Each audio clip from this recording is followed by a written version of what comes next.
नमस्कार विद्यार्थी मित्रांनो, स्कॉलरशिप आणि बरंच काही या आपल्या यूट्यूब चॅनलमध्ये तुम्हा सर्वांचं मनापासून स्वागत.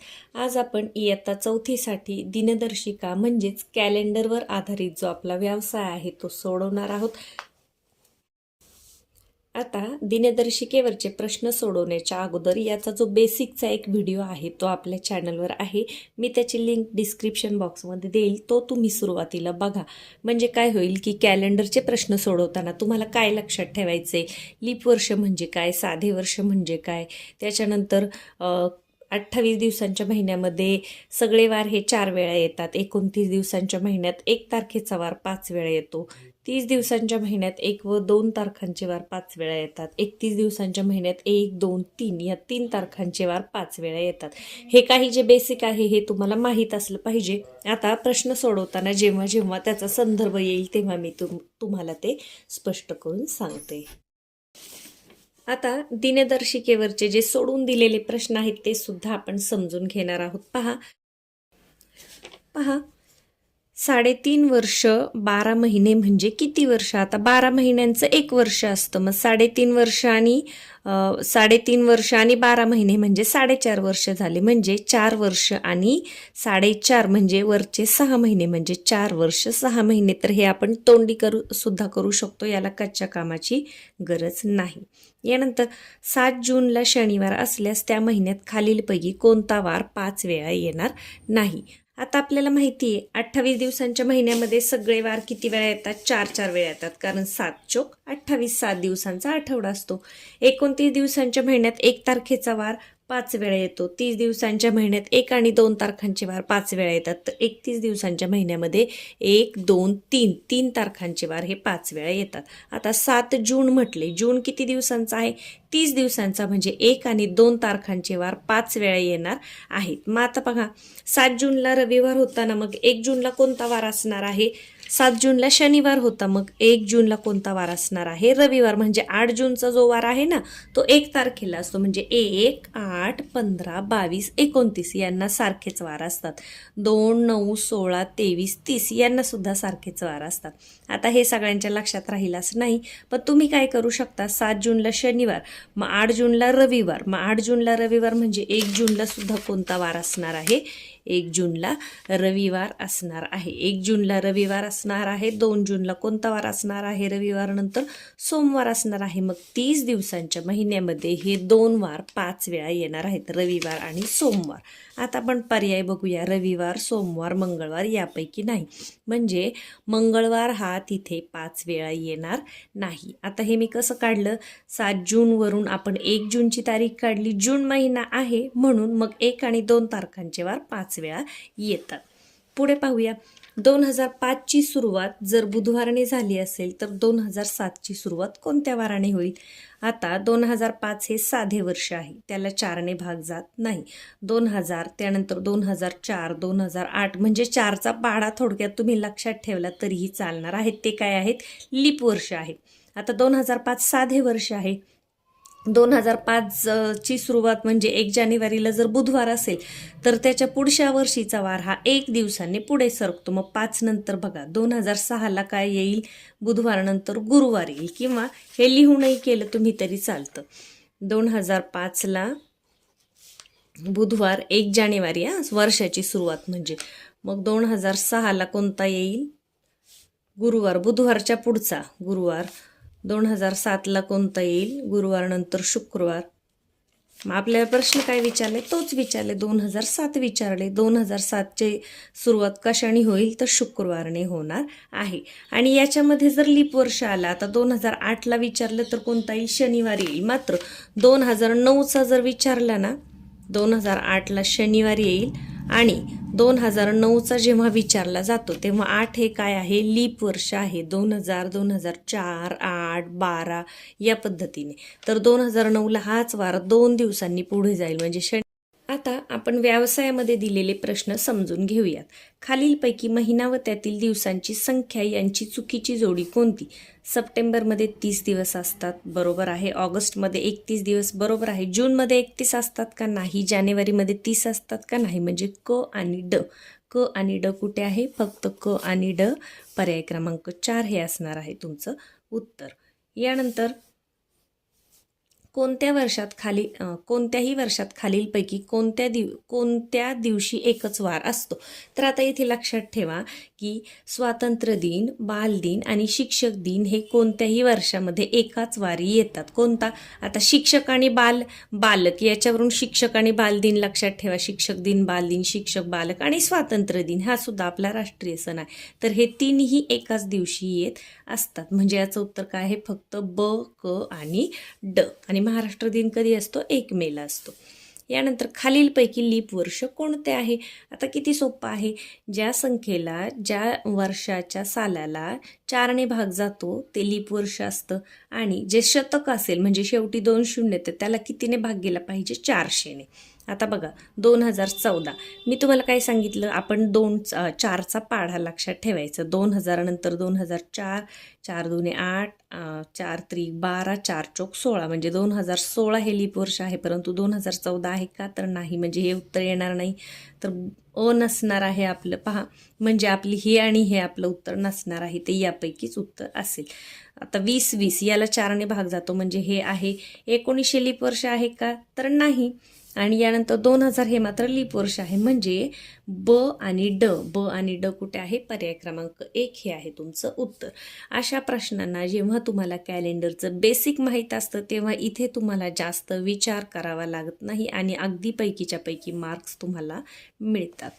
पुढे पहा, खालीलपैकी कोणत्या महिन्यात 2 वार 5 वेळा येतात? 2 वार 5 वेळा येतात. आता पहा 2 वार म्हणजे कोणते? 1 आणि 2 तारखांचे. मग आपण मगाशीच पाहिलं की 30 दिवसांच्या महिन्यामध्ये 1 आणि 2 तारखांचे वार 5 वेळा येतात. 29 दिवसाच्या महिन्यात 1 तारखेचा वार 5 वेळा येतो. आता तो 29 दिवसांचा महिना कधी असतो? लीप वर्षाचा फेब्रुवारी महिना.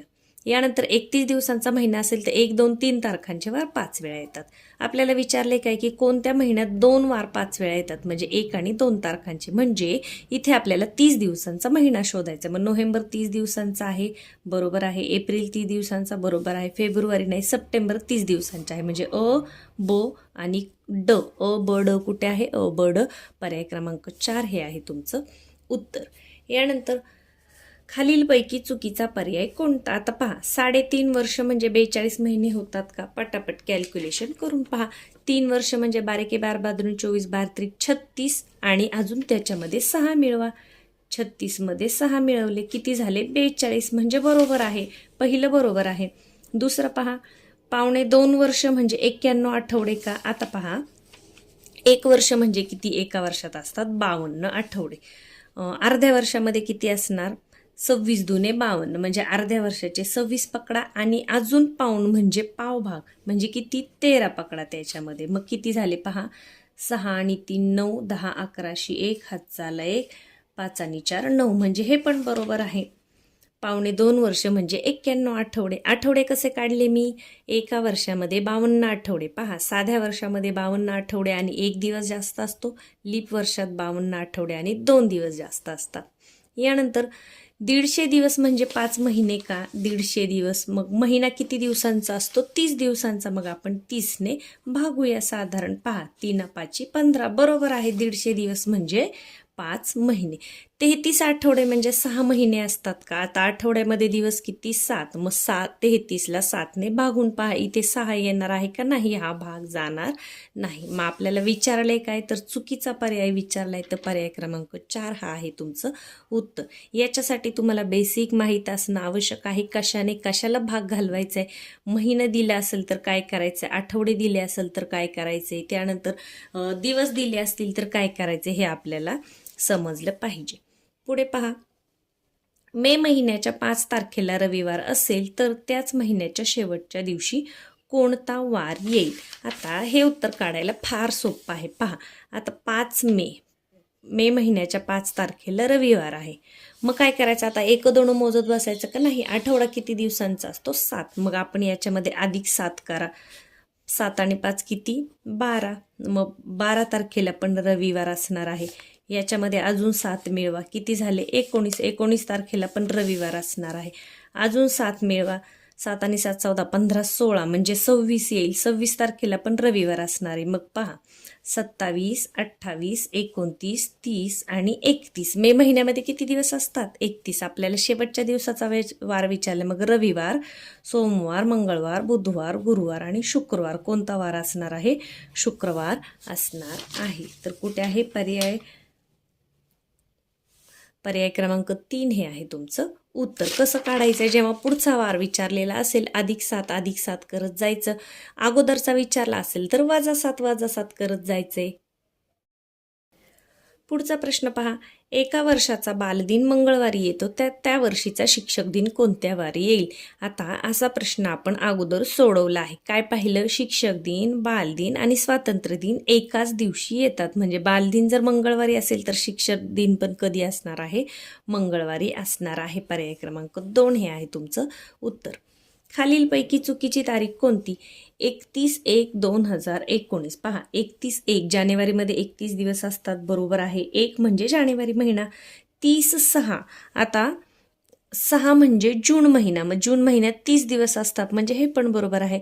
29/2/2022. आता पहा, 2022 हे 2 म्हणजे कोणता महिना आला? जानेवारी. फेब्रुवारी महिना आला. कोणता आहे? 2022चा. आता 2022 हे लीप वर्ष आहे का? नाही. 4च्या पाड्यामध्ये 22 येतो का? नाही. मी लक्षात ठेवायला सांगितलं 4चा पाडा. तर पहा, 2022 हे लीप वर्ष नाही, म्हणजे त्या वर्षी फेब्रुवारी महिन्यात 29 तारीख येणार नाही. तर कोणतं चुकीचं आहे? तर पर्याय क्रमांक 3. आता हे पहा, 29/2/2020 हे बरोबर आहे, कारण 2 म्हणजे फेब्रुवारी महिन्यात 2020 हे लीप वर्ष आहे, म्हणजे त्यावेळेला ही तारीख येणार आहे. तर आपलं उत्तर काय आहे? पर्याय क्रमांक 3. यानंतर शिक्षक दिनापासून 33 दिवसांच्या रजेवर गेलेल्या निखिल सरांना खालीलपैकी कोणत्या तारखेस शाळेत हजर राहावे लागेल? आता शिक्षक दिनापासून 33 दिवसांची रजा आहे. आता या प्रकारचं उदाहरण आल्यानंतर कसं सोडवायचे पहा. सप्टेंबर हा 30 दिवसांचा महिना आहे, परंतु 5 पासून म्हटले, म्हणजे 5 सप्टेंबरला सुद्धा सुट्टी घेतलेली आहे. तर हे 5 सोडून द्या, म्हणजे किती दिवस सप्टेंबरचे आपण पकडायचे नाही, तर 4 दिवस. आता 30 मधून 4 वजा करा, किती झाले? 26, म्हणजे 26 दिवस हे झाले. मग आपल्याला पुढे काय करायचंय?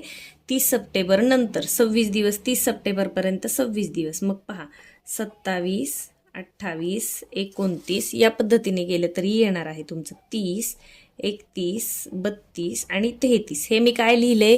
दिवस लिहिलेले आहेत. तर पहा, आता 26 तारखेला म्हणजे इथे 30 सप्टेंबर असणार आहे. इथे 1, 2, 3, 4, 5, 6 आणि 7 तारखेपर्यंत, म्हणजे 7 ऑक्टोबरपर्यंत 33 दिवस पूर्ण होतात आणि नंतर 33 दिवसांची सुट्टी आहे. म्हणजे पुन्हा कधी यावं लागेल? तर 8 ऑक्टोबरला कामावर हजर राहावं लागेल. प्रश्न काय होता आपला?